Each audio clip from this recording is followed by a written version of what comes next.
सोचिए ज़रा, अगर किसी बच्चे से पूछा जाए तुम्हारे पिता का नाम क्या है, लेकिन सच ये हो कि उस पिता का उसकी ज़िंदगी में कोई रोल ही नहीं है, न कभी स्कूल छोड़ने आए, न फीस भरी, न बीमारी में साथ खड़े रहे, तो क्या सिर्फ नाम से ही पहचान तय हो जानी चाहिए? अब सुनिए पूरा मामला क्या था।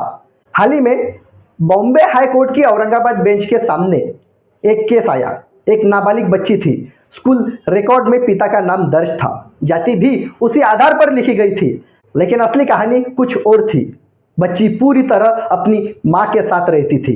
पिता न भावनात्मक रूप से उसे जुड़े थे, न आर्थिक जिम्मेदारी निभा रहे थे, न जीवन में कोई मौजूदगी। मतलब कागज पर पिता थे लेकिन हकीकत में नहीं। तो माँ ने प्रशासन से कहा, रिकॉर्ड से पिता का नाम हटाइए, मुझे सोल पेरेंट मानिए। अब यहाँ ट्विस्ट शुरू होता है। प्रशासन ने साफ मना कर दिया, कहा नियम इसकी अनुमति नहीं देते। यानी सिस्टम कह रहा है चाहे जमीन पर सच्चाई कुछ भी हो, फॉर्म में पिता का नाम ही रहेगा। फिर मामला हाईकोर्ट पहुंचा। कोर्ट ने पूरा मामला सुना और फिर एक बहुत साफ बात कही, अगर बच्चा पूरी तरह माँ के साथ रह रहा है और पिता की भूमिका उसके जीवन में कुछ नहीं, तो कागजों में झूठी पहचान थोपना सही नहीं है।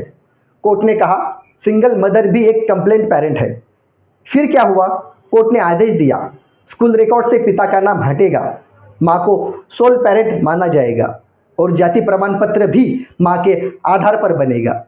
सीधी सी बात है, सिस्टम इंसान की असली जिंदगी से बड़ा नहीं हो सकता। अब आप सोचिए, आज भी ज़्यादातर सरकारी फॉर्म में फादर्स नेम अनिवार्य होता है। क्यों? क्या अब समय नहीं आ गया कि पेरेंट वन और पेरेंट टू जैसे ऑप्शन हो, ताकि जिन बच्चों की परवरिश सिर्फ माँ कर रही है या किसी एक व्यक्ति ने की, उन्हें बार बार अपनी कहानी साबित न करनी पड़े? आप क्या सोचते हैं, सरकारी फॉर्म बदलने चाहिए या ये परंपरा ऐसे ही चलती रहनी चाहिए? कमेंट में ज़रूर बताइए।